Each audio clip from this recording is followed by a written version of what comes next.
Assalamualaikum warahmatullahi wabarakatuh. Welcome to Ultimate Course with me, Uncle Is and Eddie. This is online speaking class Ultimate Course with hashtag ngomong aja dulu, dare to speak, dare to dream. Today, we are learning about grammar for speaking, about parts of speech. Concept of parts of speech. Pengertian dari part of speech. Parts of speech adalah bagian-bagian mendasar dari bahasa Inggris. Ada 9 parts of speech. Yang pertama adalah nouns atau kata benda. Yang kedua, pronouns atau kata ganti. Yang ketiga, verbs atau kata kerja. Yang keempat, adverbs atau kata keterangan. Yang kelima, adjective atau kata sifat. Yang keenam, determiners. Ketujuh, preposition atau kata depan. Yang kedelapan, conjunction atau kata sambung. Yang kesembilan, interjection atau kata seru.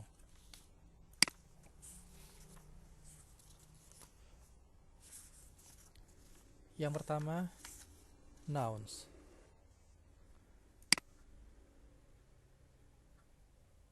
Nouns atau kata benda adalah parts of speech yang digunakan untuk menamai orang, benda, hewan, tempat, dan konsep abstrak. Macam-macam noun antara lain, yang pertama countable dan uncountable noun. Di sini noun dibedakan apakah dia dapat dihitung atau tidak dapat dihitung. Yang countable misalkan a car, an apple, dan lain sebagainya. Uncountable noun misalkan water atau oil. Yang kedua adalah proper dan common noun. Proper nouns atau biasa dalam bahasa Indonesia kita sebut dengan kata benda nama diri. Itu bisa terdiri dari nama orang, misalkan Thomas atau Rico, atau nama-nama geografis seperti nama negara, nama benua, seperti Indonesia, Asia, dan lain sebagainya. Yang berikutnya adalah abstract dan concrete noun. Kata benda abstrak untuk menyatakan sesuatu yang kita tidak bisa lihat, misalkan an idea atau an opinion. Sedangkan concrete noun adalah sesuatu yang bisa kita lihat atau kita rasakan, misalkan a house, a table, dan lain sebagainya. Berikutnya ada juga collective noun yang merupakan suatu kumpulan dari beberapa benda, misalkan jury or a group. Contoh kalimat noun, your book is on the table.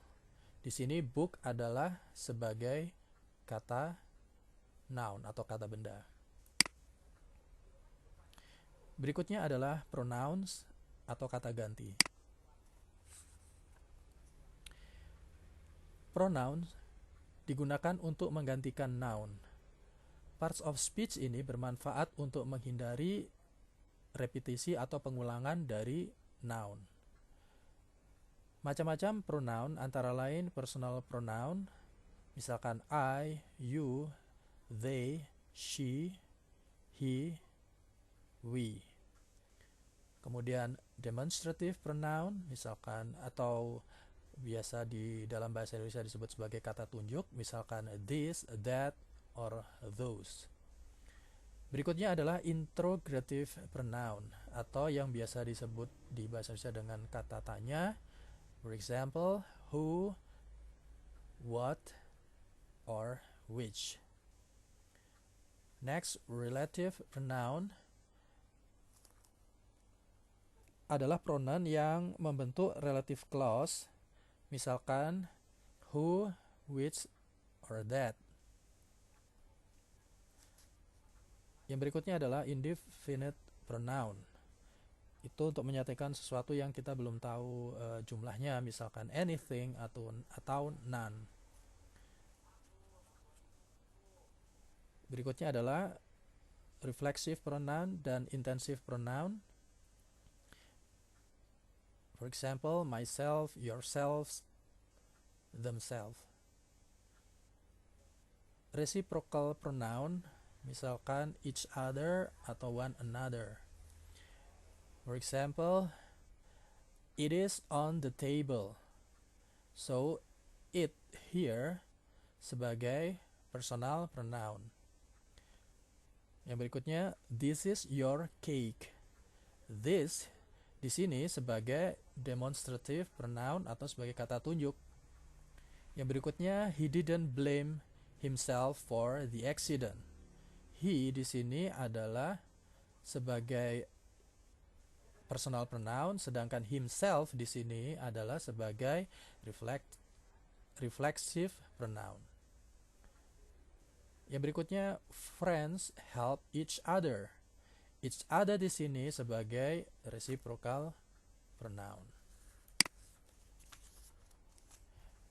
Next, we have verbs atau kata kerja.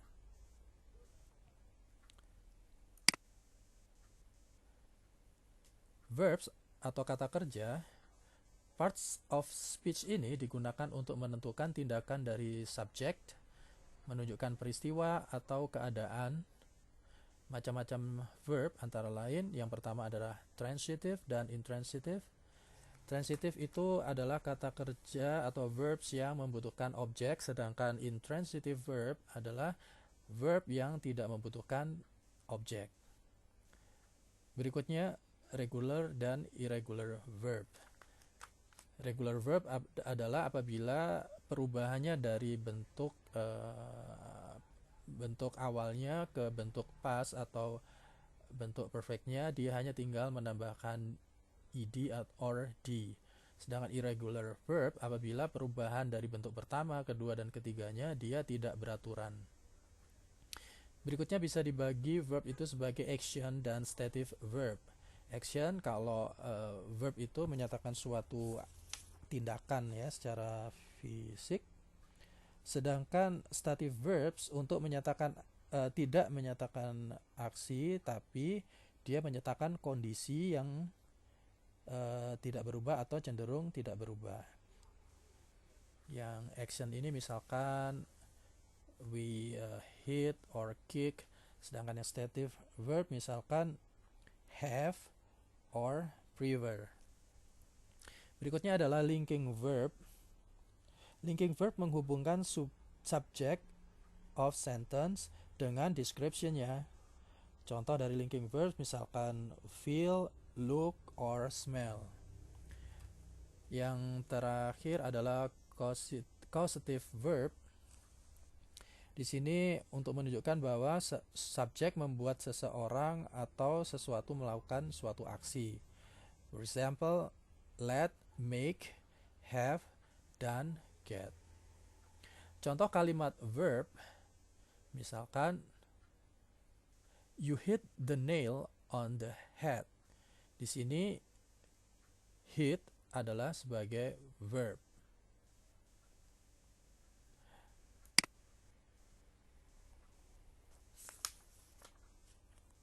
Next we have adverb. Parts of speech ini digunakan untuk menerangkan verb, adjective maupun adverb yang lain. Dan macam-macam dari adverb antara lain adverb of time yang menunjukkan waktu, misalkan yesterday or now. Yang kedua adalah adverb of manner yang menyatakan cara sesuatu kegiatan dilakukan atau suatu peristiwa terjadi.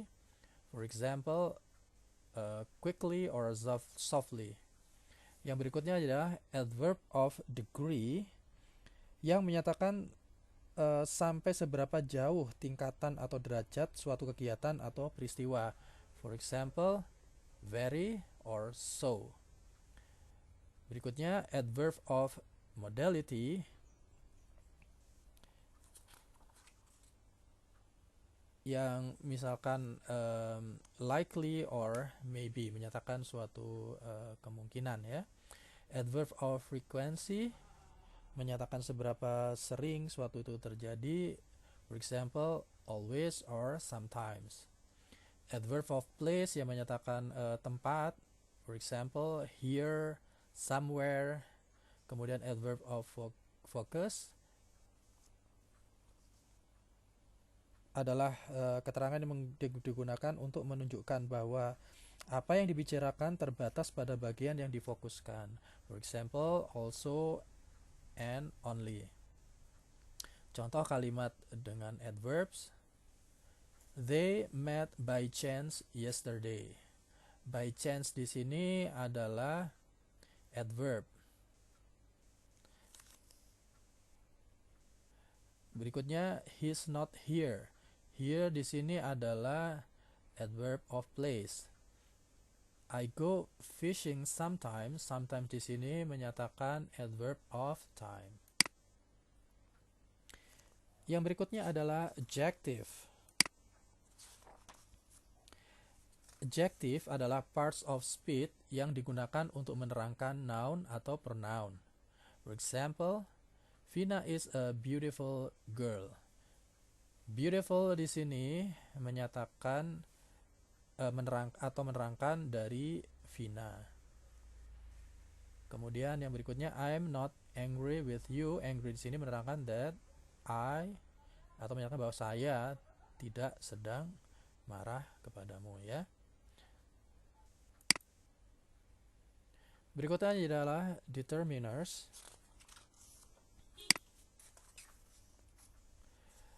Determiner adalah kata atau kelompok kata yang ditempatkan di depan noun untuk membatasi makna noun tersebut. Di traditional grammar, determiner sering disebut sebagai limiting adjective. Walaupun berbeda maknanya dengan adjective biasa, jika sama-sama berada di dalam noun, maksud saya noun phrase, limiting adjective akan berada di depan adjective biasa. Determiner terdiri dari article, quantifier, possessive adjective, demonstrative determiner.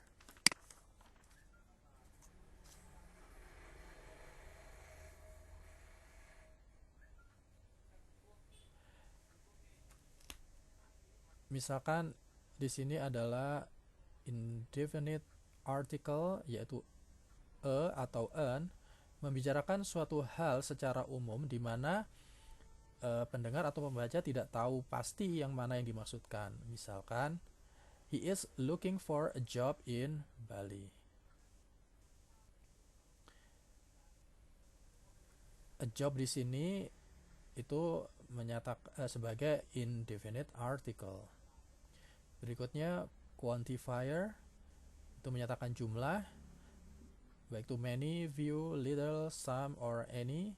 For example, please give me a little water. Little di sini adalah sebagai quantifier. Distributive, misalkan all, every, or both.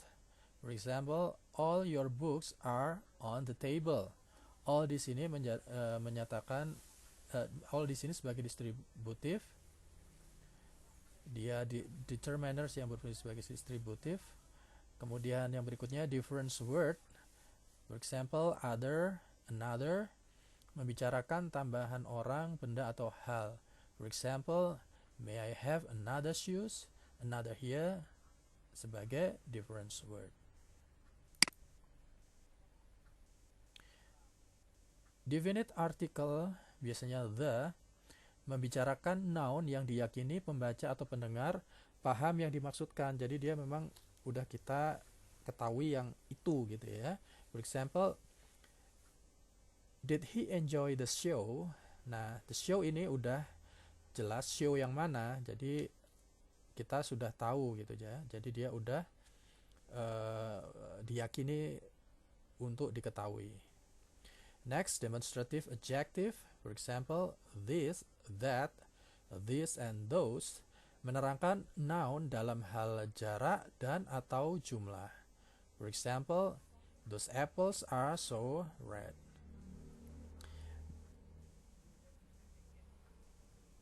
those di sini menyatakan demonstrative adjective.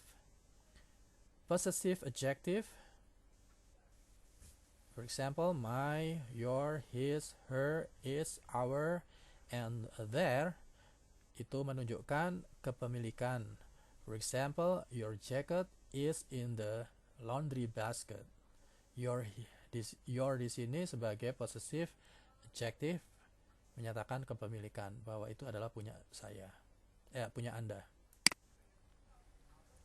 Preposition. Preposition, parts of speech ini dikombinasikan dengan noun atau pronoun untuk membentuk phrase, dalam hal ini prepositional phrase, yang menerangkan verb, noun, atau adjective. For example, in the classroom or on the floor. Dalam kalimatnya misalkan, is sleeping on the floor good for you? My back. Di sini on the floor adalah kalimat yang mengandung preposition. Next, conjunctions.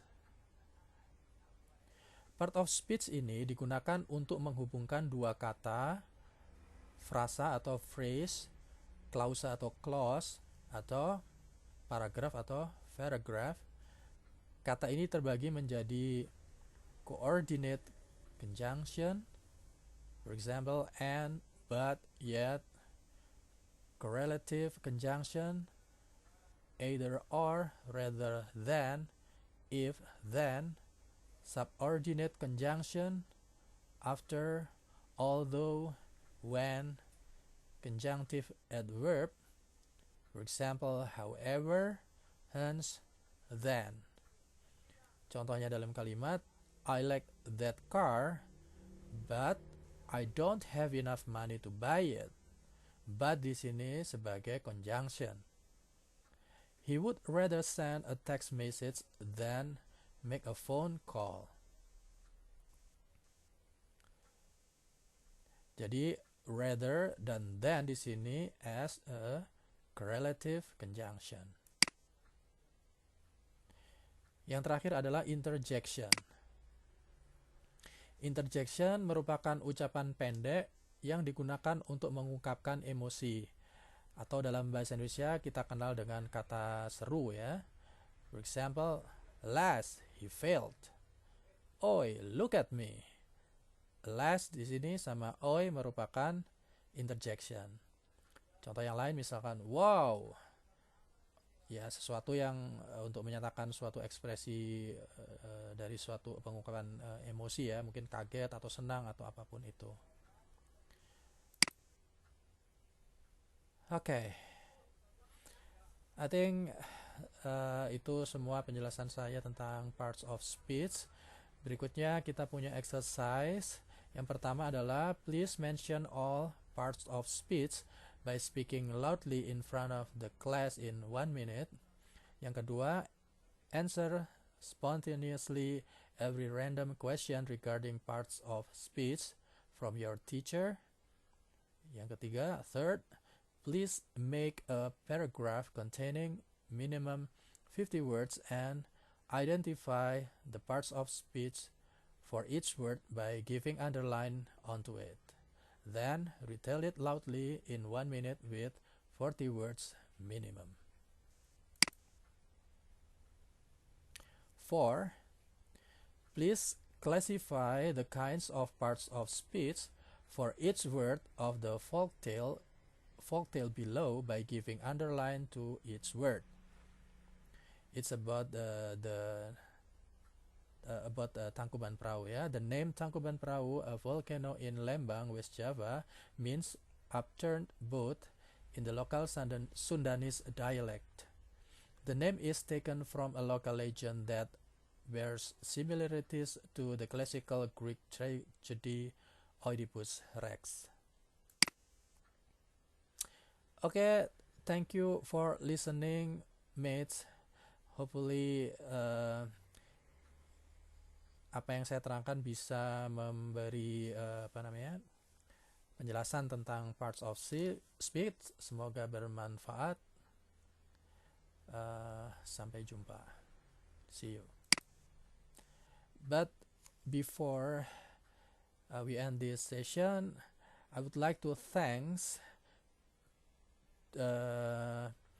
to presentation template, because this is a credit from presentation template was created by SlidesGo, including icons by Flaticons and infographic and image by FreePic.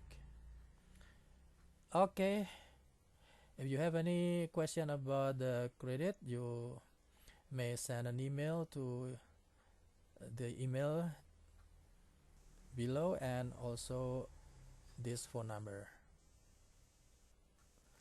Okay, I think that's it. Thank you. Assalamualaikum warahmatullahi wabarakatuh.